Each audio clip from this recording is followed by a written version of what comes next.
Every organization is different, and also the processes and procedures to be followed will correspond to being proportional to each one of them, no matter how minimal this may be.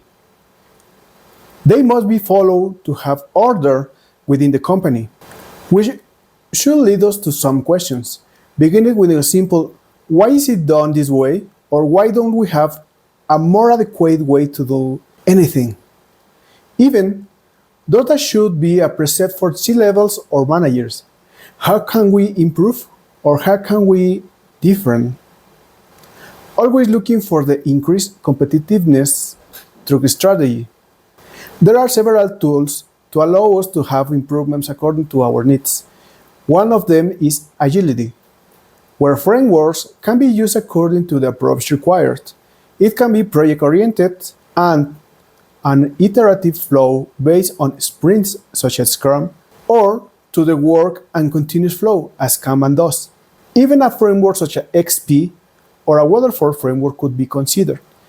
It also depends on the type of professionals in the organization. What is important about all is that we can take elements from each one, according to what is required. Otherwise, we need to visualize how a large organization could work, which would lead us to consider scalability with frameworks such as the Scale Agile framework, or SAFe, just to mention one.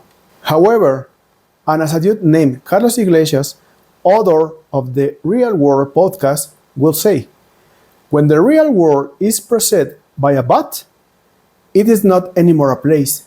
It becomes an excuse. All that you explain is very good, but in the real world, and yes, in the real world, this cannot help at all. Mainly because it will not work for those people who doesn't evolve, those who hate to innovate, who see changes as a threat and end up becoming snails. I want to clarify. It is not that the snails are bad. In fact, like everything in the world, they have a reason for being in nature. But for them, and just like for the people that you can identify with the previous description, it could be said that agility doesn't matter to them. Moreover, agility is a threat to their hypnotic and catchy step. This same thing has happened in more than one organization, and now I'm gonna tell you about an example that I have lived. Shortly before the COVID-19 pandemic began, I was working for a transnational company. Our customer was part of the cargo and passenger air transport sector. We provide important IT services. When I started working for this client, there were important areas of opportunity in the service. I began socializing with the customer internal areas in order to understand what was a pain for them.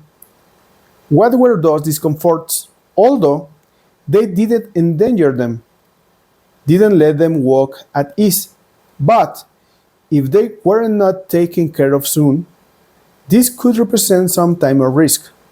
So, several proposals were generated. This represented something important for the client, both in terms of service and money. Little by little, the projects began to arrive. And there we had a major problem. We had no one to attend it. No project manager, not a Scrum Master, nobody. Not having a person who could take the projects and start working with their implementation, at the end, I built them with my team. So, we start with the happy problems, and we took action on them. It is important to mention that there was not any framework considered at the time within the organization, at least for us who were in this client. So talking with the team and based on our experiences, we needed to use Scrum for the development and deployment of the projects. The client was somewhat uncertain about the use of the framework because just one team began to use inside in the organization and thought it could be a bit complicated. Contrary to this, the projects presented greater speed in their implementation from those simple projects such as those that only consider the creation of a virtual machine or allocation of storage space to complex projects that required the programming of new modules for the previously development in-house solutions, or important participation of nearshore or offshore specialists. What did all this represent?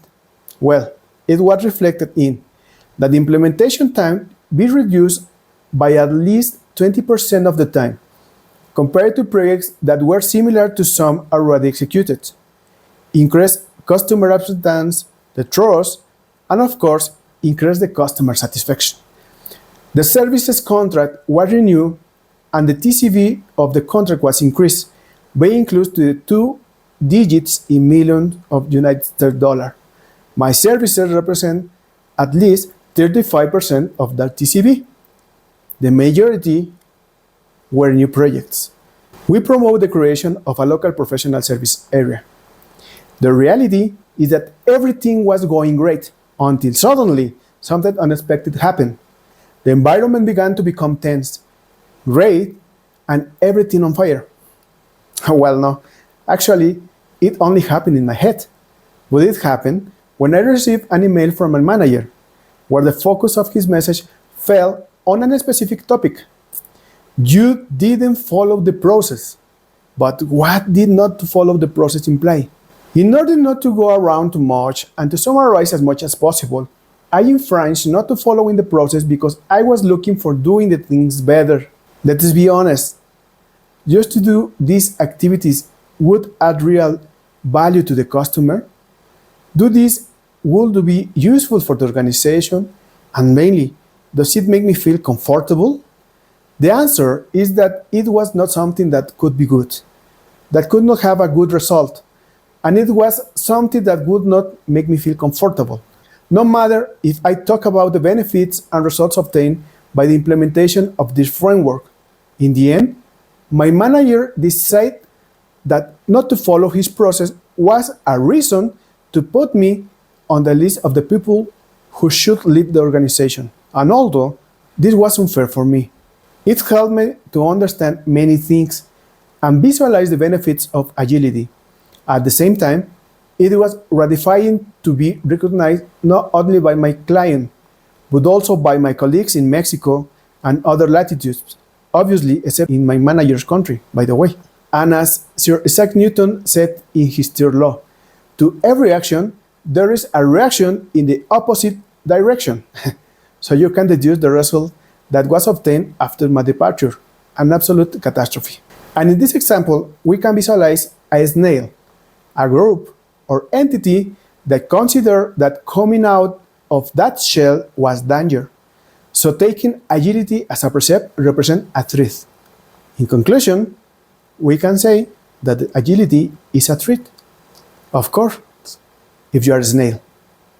Thank you.